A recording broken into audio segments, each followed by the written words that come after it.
더불어민주당 이재명 대선 후보가 사흘 연속 충북을 방문해 단양에서 영동까지 농촌 시군을 훑었습니다. 사법살인을 언급하면서 대법원을 정조준했습니다. 무료 배달 경쟁 속에 배달 플랫폼만 돈을 벌고 있다는 지적이 나오고 있습니다. 막대한 수수료에 고통받는 배달업계를 현장 취재했습니다. 독거노인과 1인 가구가 찾아와 무료로 라면을 나누는 공간이 인기를 끌고 있습니다. 사회적 고립을 막는 데 도움이 되고 있습니다. 여러분 안녕하십니까? 뉴스데스크 충북 소식입니다. 더불어민주당 이재명 후보가 충북을 사흘 연속 방문하면서 단양에서 영동까지 충북을 종주했습니다. 대선의 캐스팅보트로 불리는 충청권 공약을 강화한 건데요. 공직선거법 위반 파기환송 판결을 겨냥해 부당한 사형 선고를 뜻하는 사법살인을 언급하며 대법원을 정조준했습니다. 전효정 기자의 보도입니다. 더불어민주당 이재명 대선 후보가 사흘 연속 충북을 방문했습니다. 대규모 집회나 상징적 장소 대신 전통시장과 농촌 현장을 누비며 목소리를 듣는 이른바 경청 투어입니다. 단양에서 영동까지 충북을 종주하면서 캐스팅보트인 충청권을 공략하는 데 많은 공을 들였습니다. 이 후보는 서울은 미어터지고 지방은 말라 죽게 생겼다면서 지방에 대한 특별한 보상을 강조했습니다.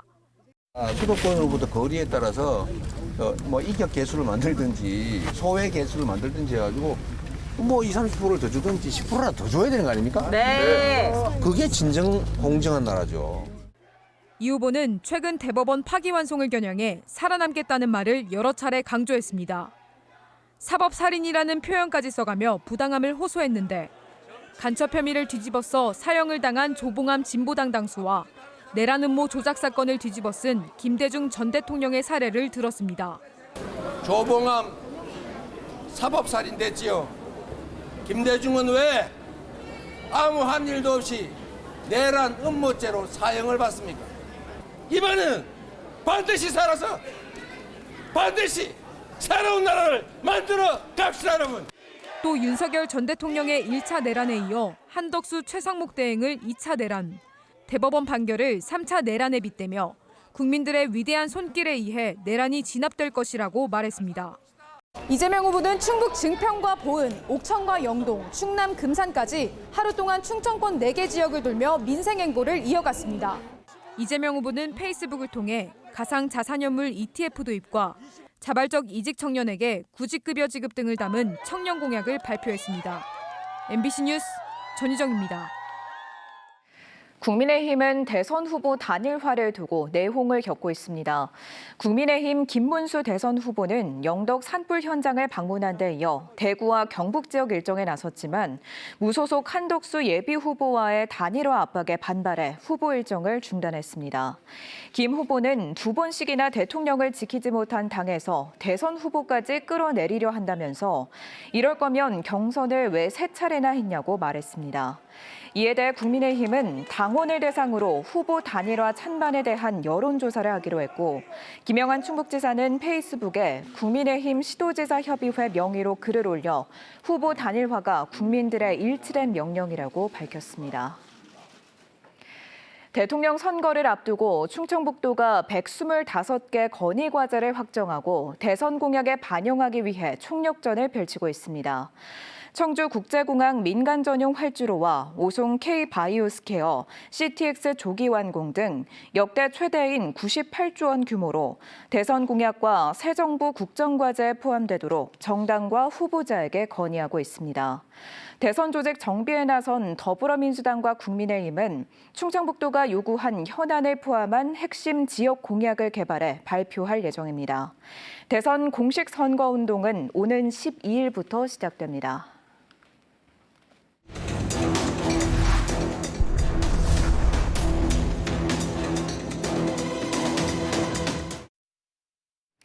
어려운 골목 상권의 실태를 짚어보는 연중기획 순서입니다. 지난해부터 시작된 무료 배달 경쟁 속에 배달앱 시장은 갈수록 커지고 있는데요.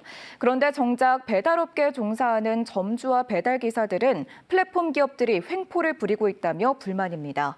어떤 이유인지 김영일 기자가 직접 만나봤습니다.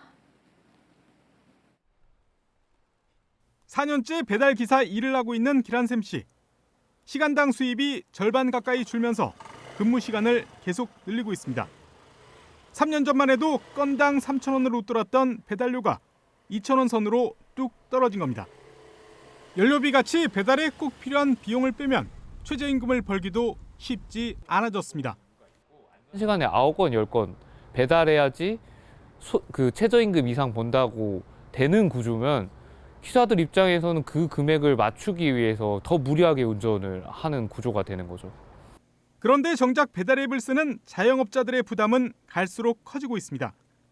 배달 플랫폼마다 경쟁적으로 무료 배달을 시작하면서 배달 음식점의 부담이 늘어난 겁니다. 얼마 전부터는 배달이 아닌 포장 주문에도 중개 수수료를 내고 있습니다. 처음 했을 때는 평균 그냥 40을 팔아도 혼자 하니까 해도 남았어요. 근데 그 다음에 또이또이가 되는 거예요. 근데 올해는 똑같은 매상을 팔았다 한들 계속 마이너스가 나는 거예요. 기본 중개 수수료에 각종 명목의 광고료, 여기에 쿠폰과 할인 행사까지. 점점 복잡해지는 수수료 체계는 점주들에게 큰 부담이 되고 있습니다. 10,000원어치, 20,000원어치를 팔아도 도대체 어디에서 얼마만큼의 수수료가 나갔는지 모르고 계산을 해보면 남지도 않고 손해가 되는 상황까지도 발생하는. 결국 한 달 매출이 2천만 원을 넘었던 한 배달덮밥 사장은 배달앱 수수료 부담을 이기지 못하고 한 달 전쯤 문을 닫았습니다. 45%대 가더라고요. 배달의 그 어플에 노예가 되기 싫었어요. 주주님들은 그냥 걔네들 노예야. 돈 벌어서 거기다 상납하는 거야. 그 짓을 왜 하고 있냐고. 독과점 업체의 횡포라는 지적이 나오지만 대안으로 꼽히는 공공배달앱은 아직 걸음마 수준입니다. 서비스를 시작한 지 4년 반이 넘은 충청북도의 먹개비 매출액은 2021년 94억 3천만 원으로 정점을 찍은 뒤 지난해 56억 9천만 원으로 40% 가까이 줄었습니다. 고객들한테 외면당하는 겁니다. 그러다 보니까 사장되는 거거든요. 공공의 영역에서 키우고자 한다고 한다면 가장 근본적인 문제에 대한 고찰이 있어야 된다. 배달기사들과 자영업자들은 플랫폼 갑질 구조 개선을 위해 최저임금제처럼 최저배달료를 도입하고 수수료 시스템을 투명하게 공개해야 한다고 목소리를 높이고 있습니다. MBC 뉴스 김영일입니다. 독거노인 같은 1인 가구가 폭발적으로 늘어나면서 가족의 도움을 받지 못하는 사회적 고립이 문제가 되고 있습니다. 이런 사람들이 무료로 라면을 먹을 수 있는 공간을 마련했더니 배고픔과 외로움을 달래주는 것은 물론 기부 문화 확산으로도 이어지고 있습니다. 허지 기자가 보도합니다. 늦은 점심시간, 익숙한 듯 그릇을 꺼내 원하는 라면을 고르고 기계에 올립니다. 3분 만에 뚝딱 끓여지는 라면 한 그릇. 단무지와 김치를 곁들여서 간단히 한 끼를 해결합니다. 충주 종합사회복지관이 충주시 지원을 받아 마련한 충주시 나누면이라는 공간입니다. 평일 오전 9시부터 오후 5시까지 누구나 와서 식사하고 갈 수 있도록 문을 열어놨습니다. 하루에 한 번씩 왔어요. 와서 맛있게 먹었어요. 짜파게티 같은 거, 신라면 같은 거.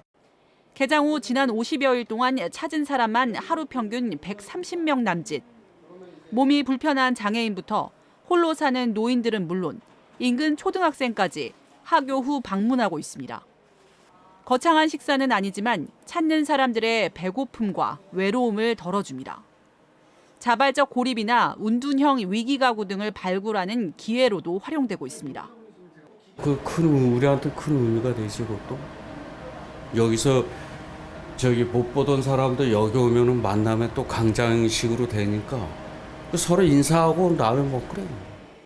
라면은 정기 후원처 기부로 제공되는데 50일 동안 라면 6,000개와 김치 270kg 등이 들어왔습니다.